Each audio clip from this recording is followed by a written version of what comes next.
y la correlación que existe entre la parte hematológica con manifestaciones clínicas o sistémicas de algunas enfermedades. Porque en realidad lo que ustedes van a observar en mayor proporción van a ser las manifestaciones hematológicas de las enfermedades, que pueden ser enfermedades sistémicas o, en su caso, enfermedades periodontales o enfermedades endodónticas. Para esta clase planteé los siguientes objetivos. El primero, comprender la secuencia de maduración celular en la médula ósea, porque cada parte de este proceso de maduración celular nos va a dar información. ¿Qué es lo que estamos viendo en el paciente? Que puede ser, como les decía, manifestaciones sistémicas en cavidad oral tras algún trastorno hematopoyético, o puede ser también el reflejo de lo que está sucediendo en cavidad oral en el sistema hemático. La relación entre las alteraciones hematológicas con el pronóstico y el manejo del paciente odontológico. Cuando ustedes tienen un resultado de un hemograma, pueden a partir de ahí tomar decisiones terapéuticas. ¿Qué es lo que van a hacer en ese momento? Si pueden realizar un abordaje más agresivo, por ejemplo, alguna cirugía periodontal, algún tratamiento endodóntico, o si solamente pueden, en ese momento, de acuerdo a las condiciones clínicas del paciente, hacer solamente un abordaje que le permita minimizar los signos o los síntomas que tenga el paciente en ese momento, para que el médico tratante pueda también hacer algún manejo con algún tipo de tratamiento específico para lo que tenga el paciente de forma sistémica en ese momento. Y una vez que se controle la enfermedad de base, ustedes puedan continuar con el tratamiento que estén realizando. Y por último, integrar la interpretación del hemograma como herramienta de riesgo y seguridad clínica. Esta parte, créanme, que con un simple hemograma, hablando de costos-beneficios, el beneficio es muy amplio, muy extenso en todas las áreas de la medicina, no solamente la medicina odontológica, sino la medicina en general. Va a ayudar para tener un punto de partida de cómo está mi paciente en ese momento, no solamente en relación a cavidad oral, sino en función sistémica, cómo se encuentra, y a partir de ahí yo puedo empezar a tomar decisiones. Un hemograma completo en un laboratorio que podamos decir que es un laboratorio caro en cuanto a costos, no debe de sobrepasar los 250 pesos mexicanos. O sea, si se dan cuenta, es una prueba que no es muy costosa, pero nos da muchísima información. En cuanto a los conceptos básicos que debemos de tomar en cuenta para esta clase en particular, es hematopoiesis. ¿Qué significa la hematopoiesis? Es el proceso continuo de formación de células sanguíneas a partir de células troncales hematopoyéticas en médula ósea. Yo prefiero utilizar este término, células troncales hematopoyéticas. En la literatura en español lo van a encontrar como células madre hematopoyéticas. No es una traducción que se haya hecho de forma correcta, y por eso es que yo prefiero utilizar este término, células troncales hematopoyéticas. ¿Cuál es la localización de esas células en un individuo adulto? O sea, después del nacimiento. Estas células troncales hematopoyéticas las vamos a encontrar en huesos planos y en las epífisis proximales de los huesos largos en adultos. Cuando hablamos de huesos planos, podemos hablar, por ejemplo, de los huesos del esternón, que se encuentran ubicados en esta región. En algunos huesos del cráneo también vamos a encontrar células troncales hematopoyéticas, y en diferentes regiones, ¿no? Básicamente vamos a encontrar este tipo de células. Vamos a ver más adelante algunas características muy particulares de su ubicación y cómo se distribuyen.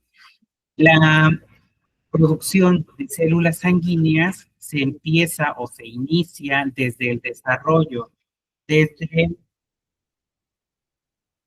la vida intrauterina. Va a haber ciertas fases o ciertas etapas donde el producto en desarrollo va a empezar a producir sus propias células hematopoyéticas. podemos dividirlo en dos grandes fases, o más bien tres grandes fases, que es la fase mesoblástica, donde el saco vitelino, alrededor de la semana 3 a la semana 8, va a empezar a producir células con capacidades hematopoyéticas. Estas células troncales hematopoyéticas primitivas van a producir principalmente eritrocitos. En este caso van a ser eritrocitos nucleados, porque recuerden que los eritrocitos en un adulto no tienen núcleo. Son células que durante el proceso de maduración, antes de salir de la médula ósea a circulación, pierden el núcleo. Solamente se queda la membrana celular en un inicio con algunos remanentes de ribosomas, pero los pierden a las pocas horas de que salen de la médula ósea. Entonces, estos eritrocitos, que son, se les denomina en la literatura como eritrocitos primitivos, sí tienen núcleo, pero también tienen ciertas particularidades. La hemoglobina fetal, la hemoglobina que se produce en la vida intrauterina, tiene una mayor capacidad y una mayor afinidad por el oxígeno. Esto se debe precisamente a que el producto de desarrollo se encuentra aislado del organismo, del medio ambiente y demás, y por eso es que necesita tener una mayor captación de ese oxígeno que va a proveer de la madre durante el desarrollo. La siguiente etapa es la etapa hepática, donde el hígado fetal, alrededor de la semana 6, va a estar produciendo, perdón, sí, el hígado va a estar produciendo células con capacidad hematopoyética. En un esquema que les puse más adelante, se encuentra cómo migran estas células durante la vida intrauterina a diferentes tejidos para poder seguir produciendo las células hemáticas. Y la última etapa es la de la medular, donde ya hay una médula ósea que va a estar produciendo este tipo de células. Y en humanos es alrededor de la semana, perdón, del mes 5 de gestación, donde ya se desarrolló una médula ósea y esta va a empezar a producir estas células hematopoyéticas. En este esquema o en esta gráfica podemos observar cómo se da o cómo se lleva a cabo esa dinámica celular. En un inicio, en las primeras, los primeros meses de gestación, quien va a llevar la batuta en el proceso hematopoyético va a ser el saco vitelino. Posteriormente, durante la organogénesis, cuando se forma el hígado y el vaso principalmente, migran células con capacidad hematopoyética del saco vitelino hacia el hígado y hacia el vaso, donde se instaura un proceso de expansión clonal, donde estas células con características hematopoyéticas van a empezar a producir células sanguíneas. Y conforme nos vamos acercando al momento del nacimiento, la médula ósea ya consolidada va a tener la capacidad de producir esas células hematopoyéticas. Y a medida que se acerca el tiempo del nacimiento, el hígado y el vaso van perdiendo esta capacidad de producir células hematopoyéticas y una vez que el bebé nace, prácticamente todos los huesos planos o la mayoría de ellos y huesos largos van a empezar a producir esas células sanguíneas. Y a medida que vamos envejeciendo en las diferentes etapas del desarrollo, vamos a ir también teniendo cierta dinámica en la producción de células hematopoyéticas. La tibia y el fémur van cesando esa capacidad hematopoyética alrededor de los 30 años y quienes continúan con la producción de estas células son las vértebras, el esternón y las costillas, básicamente. Entonces, este es el esquema que les mencionaba hace rato, donde tenemos a un embrión en desarrollo, donde en primera instancia el mesodermo, a través de la formación de algunas células, que son células progenitoras mieloides primitivas, que son las que se marcan aquí, van a dar origen a los eritrocitos primitivos. Los eritrocitos primitivos sí van a tener un núcleo, pero también la hemoglobina que producen estas células tienen una capacidad mucho mayor de captación de oxígeno y se conocen como, se conoce como hemoglobina fetal y es un gen totalmente diferente al que produce la hemoglobina fetal que el que produce la hemoglobina en el adulto. Después, el saco vitelino, una vez que se forma, va a empezar a producir estas células hematopoyéticas. Y del saco vitelino, estas progenitores mieloides van a migrar hacia otros tejidos como el hígado fetal, donde va a haber un proceso de expansión clonal. Y en este punto se van a empezar a producir otras células, además de los eritrocitos fetales. Y a medida que se va llegando al momento del nacimiento, la médula ósea es quien adquiere esta capacidad de producir las células hematopoyéticas. Este esquema lo hicieron con un modelo biológico, que en este caso es un ratón, pero prácticamente en todos los mamíferos sucede de la misma forma. La diferencia es que va a haber cambios en los tiempos en que se va a estar produciendo en cada uno de los tejidos y la proporción en la que van a estar produciendo cada uno de estos tejidos las diferentes células hematopoyéticas. Pero también tenemos moléculas que van a estar regulando la producción de las células hematopoyéticas tanto en la vida intrauterina como en el adulto. Una de las más comunes es la eritropoyetina, que va a estar dirigida específicamente hacia los eritrocitos y la produce, o más bien se produce en el riñón. La trombopoyetina también es una proteína con actividad hormonal que se produce en los riñones y actúa también en la médula ósea. La interleucina 3 y el factor estimulante de colonias de granulocitos y macrófagos se producen en diferentes células, en diferentes tejidos, para favorecer la producción de leucocitos, principalmente en respuesta a procesos inflamatorios. Por ejemplo, cuando tenemos a un paciente con enfermedad periodontal o con enfermedad apical, producto de una infección, estas células van a tener la capacidad de producir interleucina 3 y el factor estimulante de colonia de granulocitos de macrófagos, para que estas moléculas que se están produciendo de forma local puedan migrar a través del torrente sanguíneo, llegar a la médula ósea y en la médula ósea indicar a estas colonias de granulocitos de macrófagos que tienen que producir más células para que esas células puedan migrar, salir al torrente sanguíneo y llegar al tejido donde se requiere para controlar una infección, que puede ser una infección periodontal o una infección endodóntica. Estos son factores de crecimiento hematopoyéticos, son proteínas, algunas de ellas como la eritropoyetina y la trombopoyetina, que son consideradas hormonas, regulan la producción de células sanguíneas. En un contexto más amplio y más detallado, al rato les paso la presentación para que la revisen. Esto es lo que veríamos nosotros en el microambiente de la médula ósea.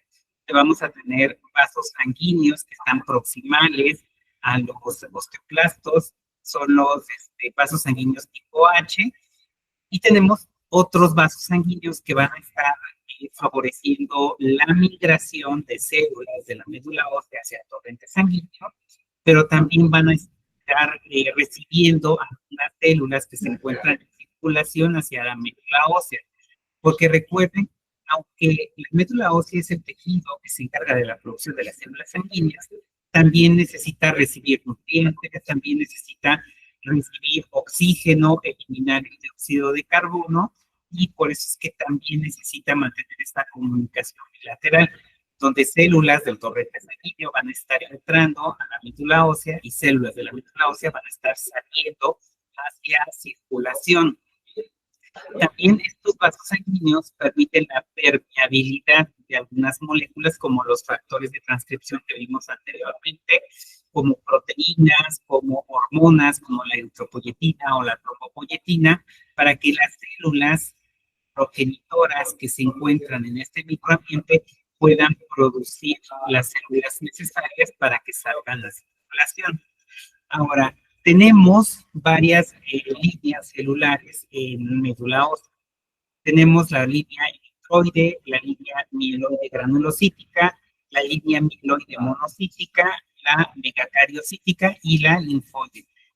Básicamente, la línea eritroide va a diferenciarse hacia eritrocitos. ¿Y cuál es la función de los eritrocitos? Básicamente el transporte de oxígeno y de dióxido de carbono.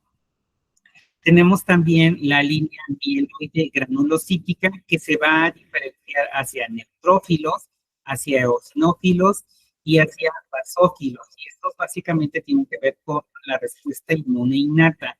Tenemos también la línea mieloide macrocítica, que es la que se va a diferenciar hacia los monocitos. Recuerden, cuando están en circulación en el hemograma, nos los van a reportar como monocitos.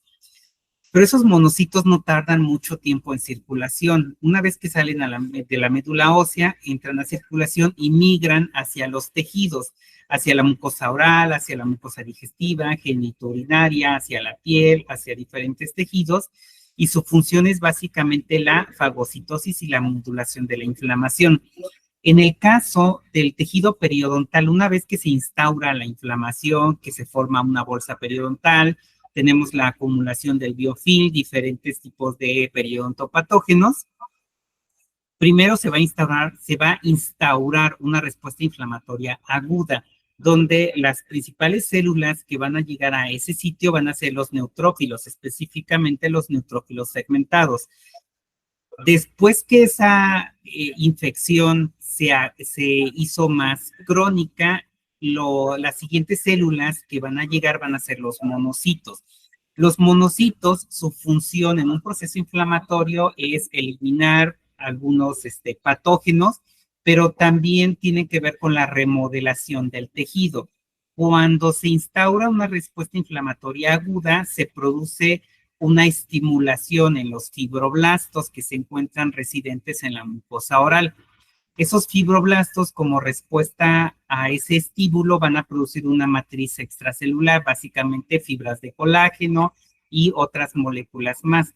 Entonces, los monocitos, una vez que llegan tras un periodo largo de inflamación, van a producir algunas metaloproteasas. Esas metaloproteasas lo que hacen es eliminar esa matriz de colágeno que produjeron los fibroblastos durante la respuesta inflamatoria.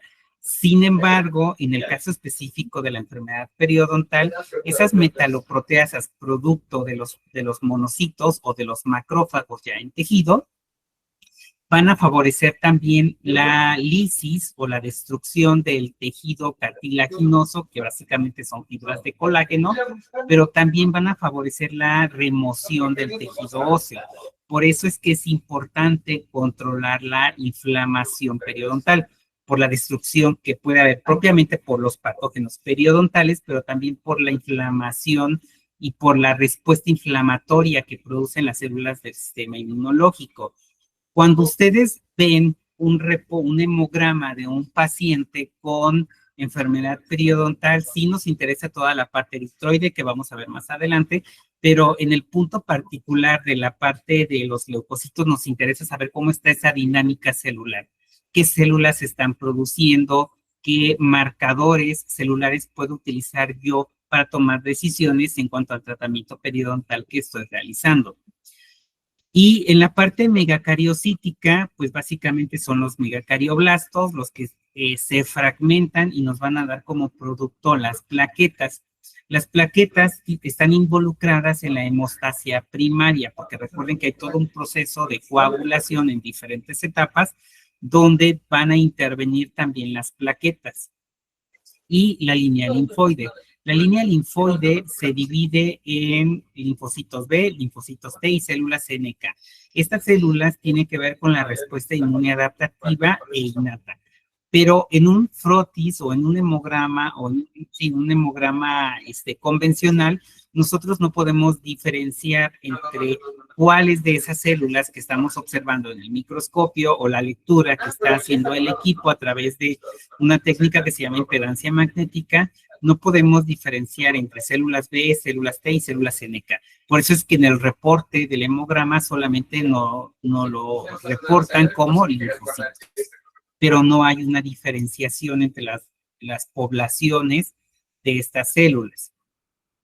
Y básicamente este es un esquema, resumen de lo que veíamos anteriormente, donde tenemos una célula hematopoyética troncal que se va a dividir en dos grandes grupos, en los progenitores mieloides y en los progenitores linfoides.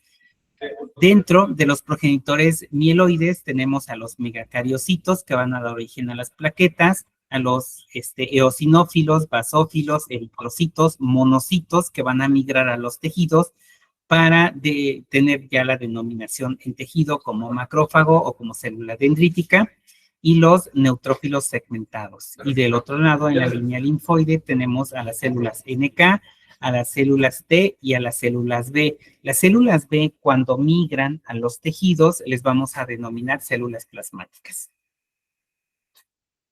Y si nosotros hiciéramos un aspirado o una biopsia de médula ósea de cualquiera de los órganos, de los huesos donde se encuentra, veríamos esto. Esto que observamos aquí, que se ve más blanco, es tejido adiposo que se encuentra en la médula ósea. Seguramente cuando han comido caldo de res o de pollo o algo así, cuando rompen los huesos o dentro de los huesos, van a observar que es tejido graso. Ese tejido graso es lo que observamos aquí. Y lo demás es médula ósea, que puede ser médula ósea roja o médula ósea blanca, ¿no? Y toda la celularidad que vamos a encontrar en ese tejido tras hacer la biopsia o el aspirado.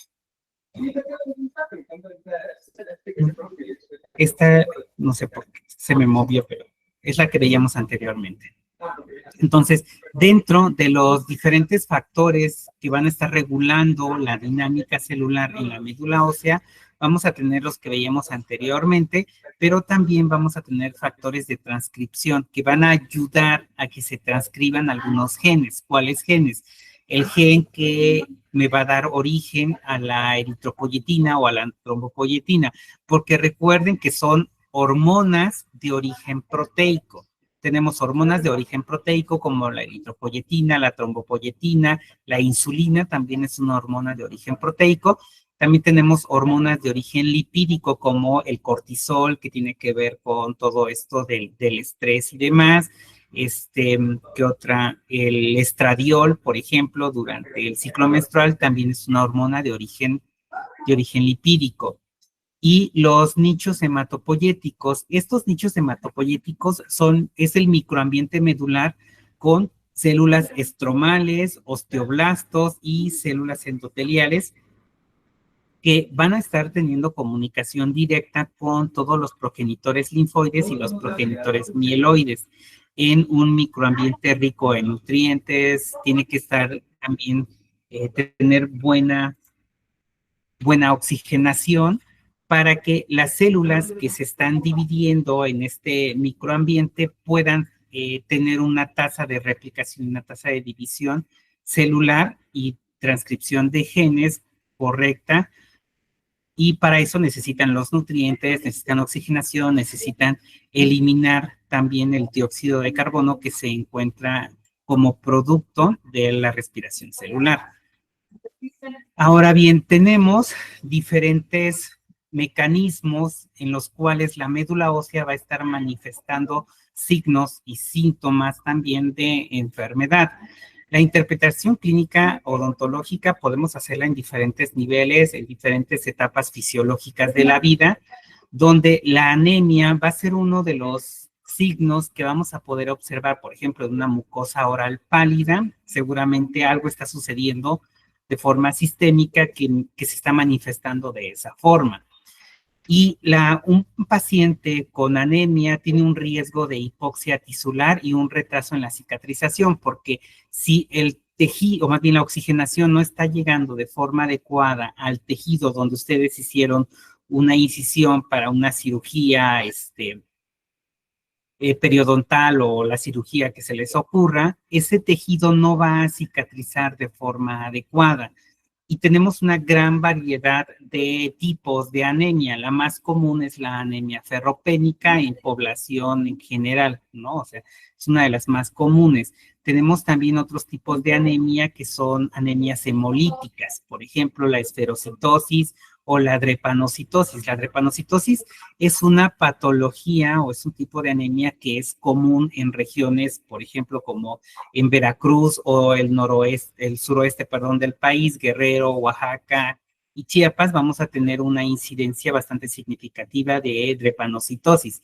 Y ese tipo de anemia no se manifiesta directamente con una mucosa pálida. Ahí lo que veríamos sería una mucosa ictérica, o sea, una mucosa amarillenta, porque la esferocitosis y la drepanocitosis son enfermedades autoinmunes, pero también patologías que cursan con destrucción de los eritrocitos. Cuando hay una destrucción masiva de los eritrocitos, esa hemoglobina que se está liberando al torrente sanguíneo tiene que metabolizarse, pero como se satura la capacidad del hígado para poder metabolizar esa hemoglobina, se va a ir acumulando esa hemoglobina que en ese punto ya se convirtió en bilirrubina y por eso es que al paciente lo vamos a observar ictérico o amarillento, no solamente de la mucosa oral, también de la mucosa ocular y otros tegumentos. Tenemos también que la leucopenia o la neutropenia, porque puede ser un paciente que no tenga leucopenia, pero sí tenga neutropenia, o sea que haya disminución en la cantidad de leucocitos, va a tener un mayor riesgo o va a ser más susceptible a infecciones posoperatorias, y no nada más infecciones posoperatorias. Si el paciente ya tiene dentro de la microbiota oral algunos periodontopatógenos, cuando empieza a manifestar leucopenia o neutropenia, esos patógenos periodontales que se encontraban controlados por la misma dinámica de la microbiota, pero también por el sistema inmunológico, van a empezar a proliferar en mayor proporción. Entonces, un paciente que llegue con leucopenia o con neutropenia, es importante primero reforzar el sistema inmunológico, o sea, hacer que las poblaciones de leucocitos aumenten antes de cualquier procedimiento más invasivo. Entonces, una vez que se normalizan sus niveles de leucocitos, entonces sí se puede intervenir a este paciente. Y tenemos también el otro punto importante del hemograma, que es la trombocitopenia. Esto nos va a llevar a sangrados excesivos durante y después de procedimientos quirúrgicos. Pero también es común que los pacientes con trombocitopenia tengan sangrado de tubo digestivo, que tal vez no sea un sangrado que sea altamente manifiesto, pero sí sea un sangrado profuso o un sangrado de capa, que eso va a estar provocando de forma indirecta una anemia, y esa anemia no va a ser necesariamente por deficiencias nutricionales o por algún otro componente, sino más bien por la pérdida continua o crónica de sangre y entre ellos pues, eritrocitos en el tubo digestivo. En las imágenes que les pongo aquí del lado derecho, la de la parte superior son eritrocitos normales, donde tienen una cantidad adecuada de hemoglobina. En cuanto a tamaño, todos son del mismo tamaño. Y en la parte de abajo es un paciente con anemia ferropénica. Cuando observamos un paciente, más bien los resultados de un paciente con anemia por deficiencia de hierro, vamos a ver todos los parámetros numéricos que nos da el laboratorio: hemoglobina disminuida, hematocrito disminuido, volumen corpuscular medio disminuido. El volumen corpuscular medio básicamente es el tamaño del eritrocito, ¿no? Tienen también deben de tener un tamaño homogéneo.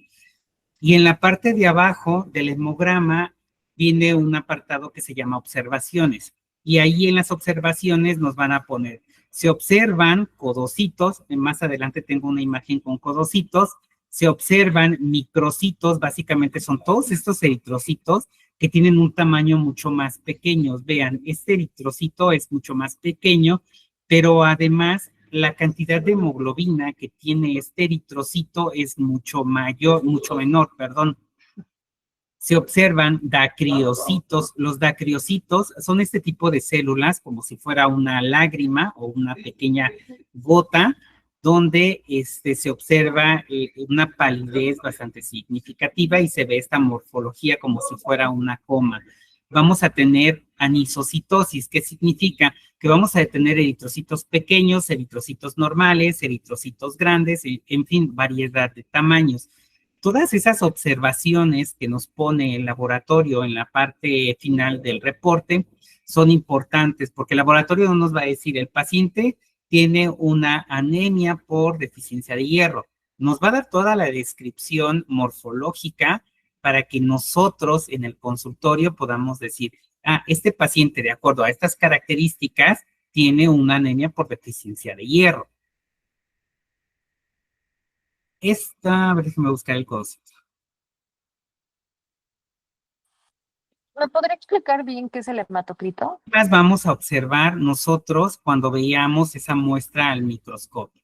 Podemos observar, vean aquí, son diferentes pacientes, por eso también es que las poblaciones celulares difieren un poco, pero por ejemplo, en este mismo extendido, vamos a ver los codocitos. Esta célula que estoy señalando aquí es un codocito. Recuerden que un eritrocito normal tiene que ser bicóncavo.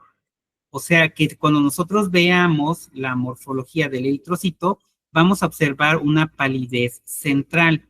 Pero aquí, en lugar de ver la palidez central normal del eritrocito, vemos que hay una palidez y en el centro de ese eritrocito nuevamente hay como una parte pigmentada de forma, al igual que la periferia. Esta célula, si ustedes revisan literatura, no sé, de los años 90, 80 más o menos, los describen como dianocitos, como si fuera una diana para tirar dados, porque recuerden que tiene diferentes círculos. Después se le cambió la denominación y se conocen como podocitos. Este tipo de células son normales en un paciente con deficiencia de hierro y también se los van a poner en las observaciones del hemograma. Y estos otros eritrocitos que están acá, vean, se denomina basofilia difusa. Esa pigmentación como más azurófila es común también, por ejemplo, en pacientes que tuvieron algún traumatismo o tuvieron algún tipo de hemorragia de tubo digestivo o alguna fractura que los llevó a tener un sangrado profuso, van a presentar este tipo de células. Estas células que se están tiñendo de una tonalidad más tendiendo hacia el azul en lugar de hacia el naranja, que sería lo correcto en los eritrocitos, básicamente son eritrocitos inmaduros, porque cuando pasan todo el proceso de maduración en médula ósea pierden el núcleo, pero al ser una célula va a estar produciendo otras especies de RNAs, por ejemplo, RNAs de transferencia, RNAs ribosomales y una variedad amplia de RNAs. Y dentro de los RNAs que produce de forma masiva un eritroblasto, que es una célula un eritroide inmadura, son ribosomas. ¿Cuál es la función de esos ribosomas? Pues facilitar la transcripción y la traducción, más bien, transcripción y traducción de proteínas. Y los eritrocitos son células, o más bien los eritroblastos, son células que producen una gran cantidad de RNA mensajero que se va a traducir a hemoglobina. Entonces, por eso es que un eritrocito inmaduro tiene una gran cantidad de ribosomas. Los ribosomas, al igual que el DNA y que de otras especies de RNAs, su carga es negativa y se va a teñir con los colorantes azurófilos. Por eso es que estos eritrocitos, yo sé que son eritrocitos inmaduros, porque tienen una gran cantidad de ribosomas que se van a estar tiñendo con los colorantes azurófilos. Y si yo hago una tinción especial para teñir a esos eritrocitos inmaduros, que se conocen como reticulocitos, que también vienen en el hemograma, cuando tenemos un hemograma completo con reticulocitos, vamos a observar esto. Perdón, dejen nada más que se desbloquee mi pantalla. Entonces, estos eritrocitos, déjenme ver, fallas técnicas. Esos eritrocitos inmaduros con una tinción que se llama azul de cresilo brillante. Vamos a teñir de forma dirigida los ribosomas de los eritrocitos inmaduros. Entonces, cuando un eritrocito ya está maduro totalmente, ya no va a tener ya no va a tener ribosomas. Y lo que vamos a observar, pues básicamente es la membrana del eritrocito sin la presencia de gránulos en su interior, que en este caso esos gránulos corresponderían a los ribosomas. Entonces, esta tinción que se ve como entre azul y verde es la tinción de azul de cresilo brillante, donde estas células que estoy señalando aquí es un reticulocito, porque todavía tiene esos ribosomas en su interior, y esta otra célula que está acá, si observan, ya no tiene esos gránulos en el interior, porque ya ha expulsado totalmente esos ribosomas. ¿Cuál es la interpretación clínica que yo le debo de dar a los reticulocitos que me está reportando el laboratorio? Si los reticulocitos están dentro del valor biológico de referencia, significa que hay una hematopoiesis o una producción de eritrocitos normal, o lo que consideramos normal.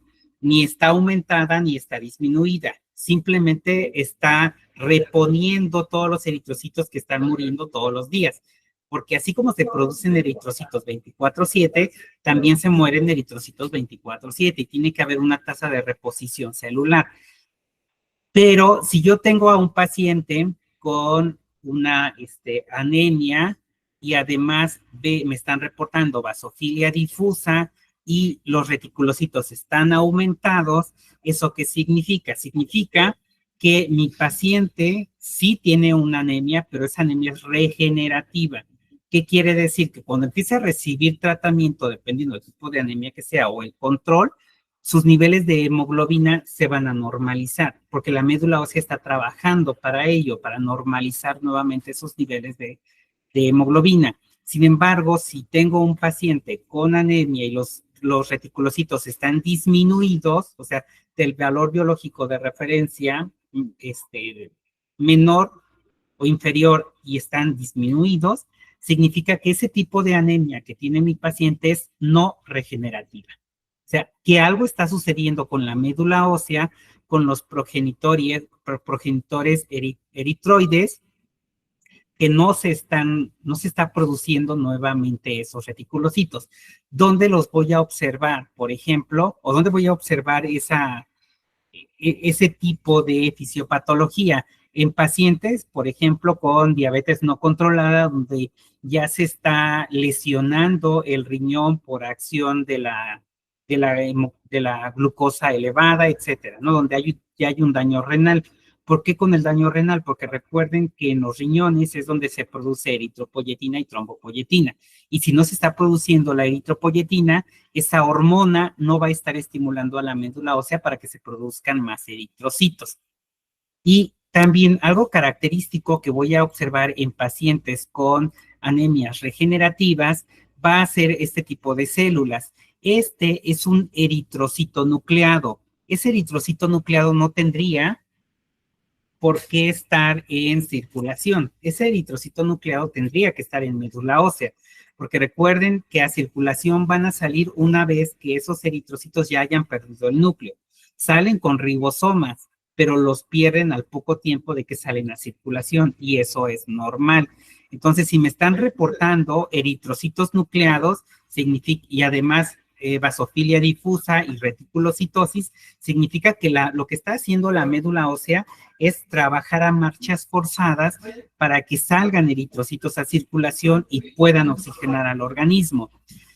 También en algunas situaciones, por ejemplo, en pacientes que tuvieron alguna hemorragia bastante significativa, cuando hay una disminución importante y sostenida durante cierto tiempo de niveles de hemoglobina bajos, órganos o tejidos como el hígado van a empezar a producir eritrocitos. El hígado no tendría por qué producir eritrocitos, pero bajo condiciones muy particulares, recuerden que durante el desarrollo, por eso es importante conocer la hematopoiesis, donde durante el desarrollo el hígado formaba parte de los órganos hematopoyéticos.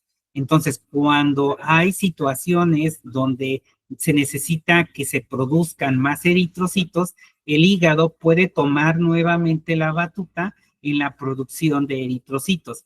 Pero los eritrocitos que va a estar produciendo el hígado van a ser eritrocitos primitivos, o sea, eritrocitos que no tienen la capacidad de expulsar el núcleo. Por eso es que también vamos a encontrar en pacientes bajo esas características que nos van a reportar eritrocitos nucleados en circulación, que no es lo ideal, pero tendríamos que ver en un contexto más amplio qué es lo que está sucediendo con el paciente para que el laboratorio me esté reportando eritrocitos nucleados.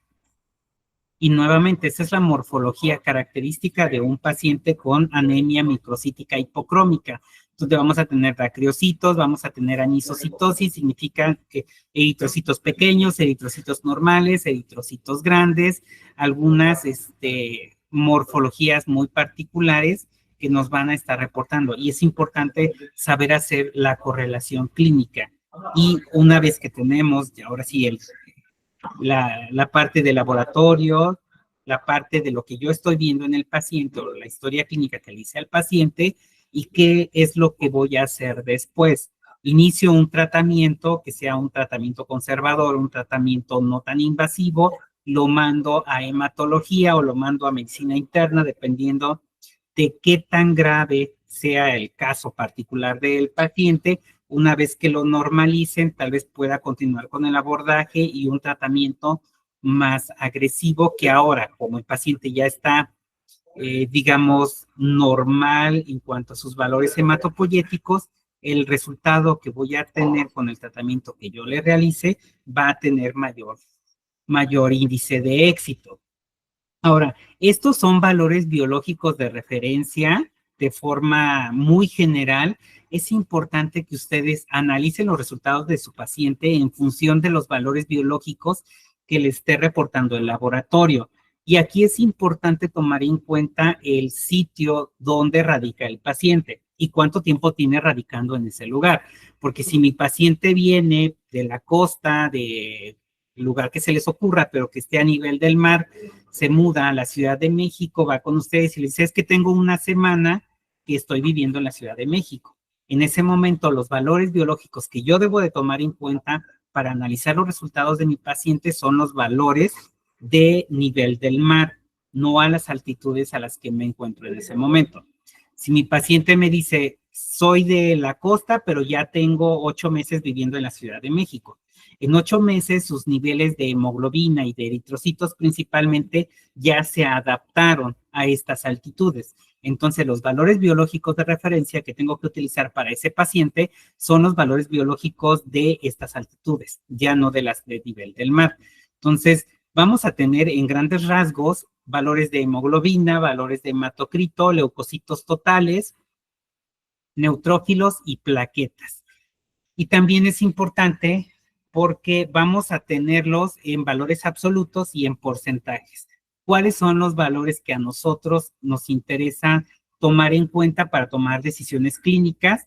Los valores absolutos, no los porcentajes. Pero los laboratorios los siguen poniendo, yo los quitaría, pero los siguen poniendo, y creo que eso confunden a veces cuando reciben los resultados del laboratorio y no tienen todavía mucha experiencia para hacer el análisis de esos resultados. Les voy a platicar brevemente el caso antes de que se nos termine el tiempo y el lunes, si quieren, profundizamos un poco más. Les puse un caso clínico de una paciente femenino de 52 años, no fumadora, con sangrado gingival crónico y movilidad dental grado 1 a 2 en molares inferiores. El diagnóstico odontológico previo tenía periodontitis estadio 3, grado B. La historia médica presenta fatiga crónica, disnea leve de esfuerzo, sin morbilidades conocidas como diabetes, hipertensión, síndrome metabólico, síndrome de ovario poliquístico, entre algunas otras patologías más que vamos a encontrar de forma generalizada en la población. Hallazgos clínicos odontológicos. Tiene una profundidades de sondaje entre 5 y 7 milímetros en molares posteriores, pérdida de inserción clínica mayor a 5 milímetros en varios sitios e inflamación gingival generalizada. En los resultados o estudios de laboratorio previos a la cirugía periodontal presenta una hemoglobina de 9.8 gramos por decilitro. El valor biológico de referencia para esta paciente es de 12 a 16.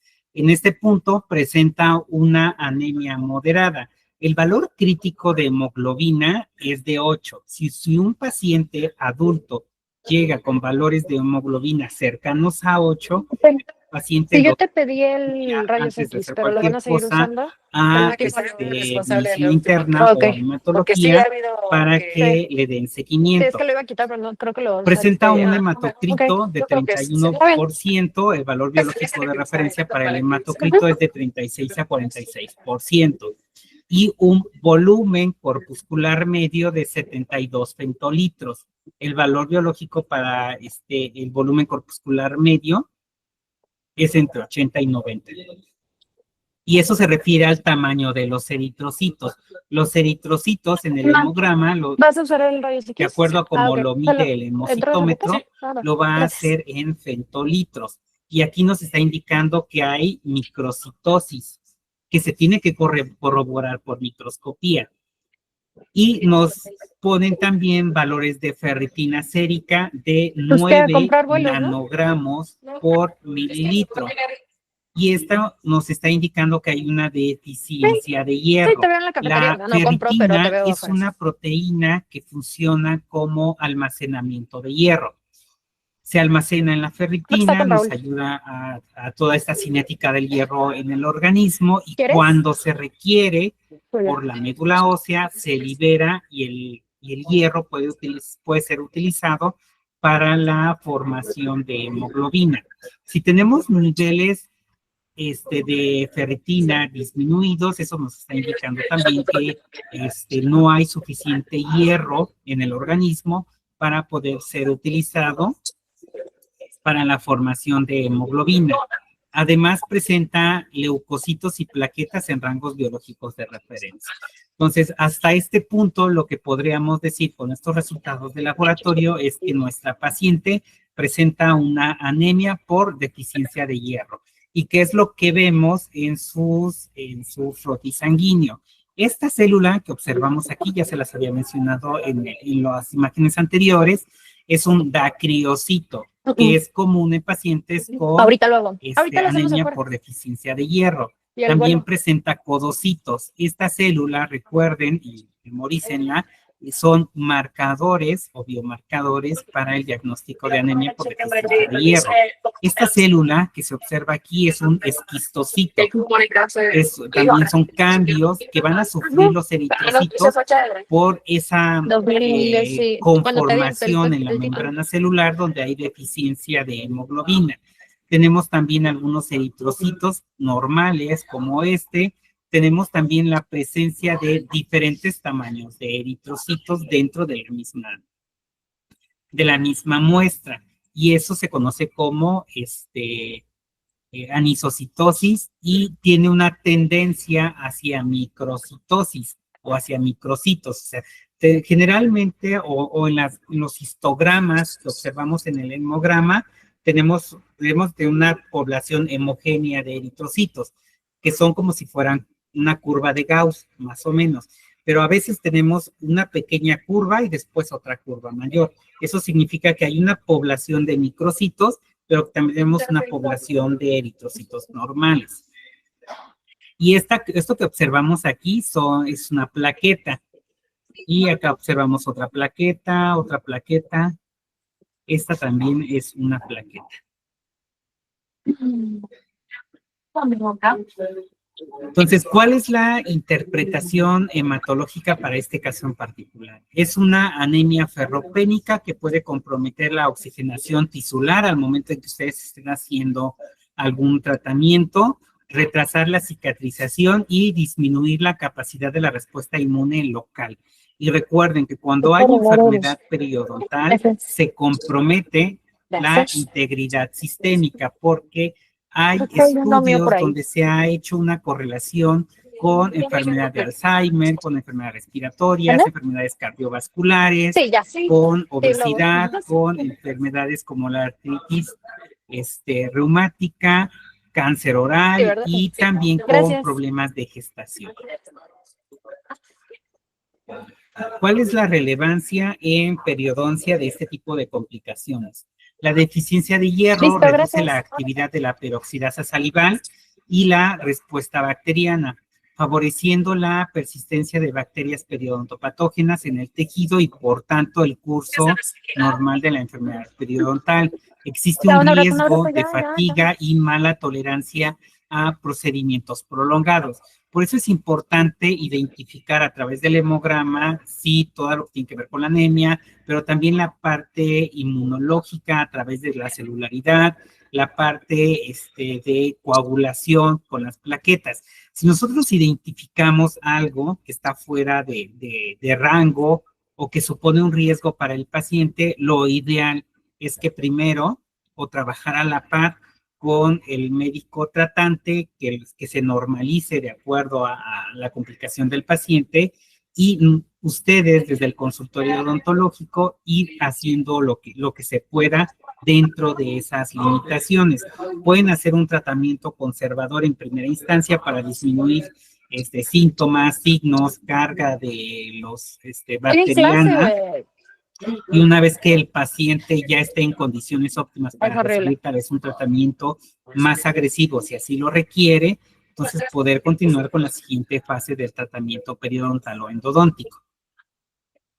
El plan de manejo interdisciplinario, bueno, incluye interconsulta con medicina interna o hematología para la corrección de la anemia antes de la cirugía periodontal, con procedimientos periodontales no quirúrgicos, raspado y alisado radicular, mientras se corrige la anemia. Vamos a tener, bueno, esta es una de las más comunes, pero les mencionaba, tenemos otros tipos de anemias. Entonces, en la siguiente sesión, si gustan, vemos la clasificación de las anemias.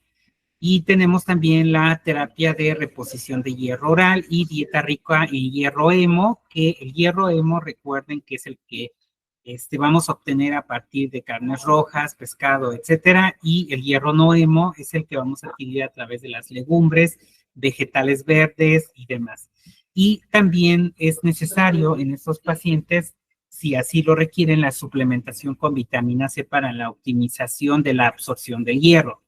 El hierro se absorbe bajo condiciones ácidas o con un pH ligeramente ácido, entonces por eso es que es necesario suplementar con vitamina C. El hierro hemo tiene una mayor capacidad de captación, o sea, cuando el hierro está unido al grupo hemo, es más fácil que el organismo lo absorba. Si el paciente solo consume hierro, no hemo, o sea, hierro de origen vegetal, la absorción y la captación de ese hierro va a ser mucho menor. Y por lo tanto, la reposición o el control de la anemia también se va a ver comprometido. Y el control del sangrado en procedimientos mediante anestesia con vasoconstrictores, como tricaína y algunos otros vehículos que se puedan utilizar. Y la técnica quirúrgica conservadora para este caso sería la de elección. Puntos claves, bueno, la hematopoiesis es central para entender riesgos sistémicos en odontología, desde el origen de estas células, cómo es la dinámica celular, cómo se lleva a cabo, cómo podemos nosotros de cierta forma manipularla con algunos tratamientos de suplementación, con la alimentación, etcétera. El hemograma debe revisarse previo a cirugías periodontales y endodónticas y básicamente en cualquier procedimiento es una de las pruebas que sí o sí deberían de estarle pidiendo a sus pacientes. En la clínica tengo entendido que les piden hemogramas para poder abrir un expediente. Entonces, su tarea para las próximas semanas o el próximo semestre o lo que lleva a cabo el curso del semestre es revisen cada uno de los hemogramas de los pacientes que van a estar revisando. Si hay alguna alteración o algún cambio importante o significativo, correlacionen esos cambios con la clínica del paciente o con la anamnesis que le hayan hecho. El trabajo interdisciplinario con medicina interna y hematología optimiza la seguridad del paciente, específicamente para cuestiones hematológicas, medicina interna o hematología serían los especialistas con los que necesitarían estar derivando a sus pacientes. Y básicamente, bueno, sería todo lo que les preparé para la sesión de hoy. Si tienen alguna duda, por favor, la vamos revisando. Si ahorita no se les ocurre algo en particular, lo revisamos el lunes, ¿vale? Sí, doctor, está muy bien.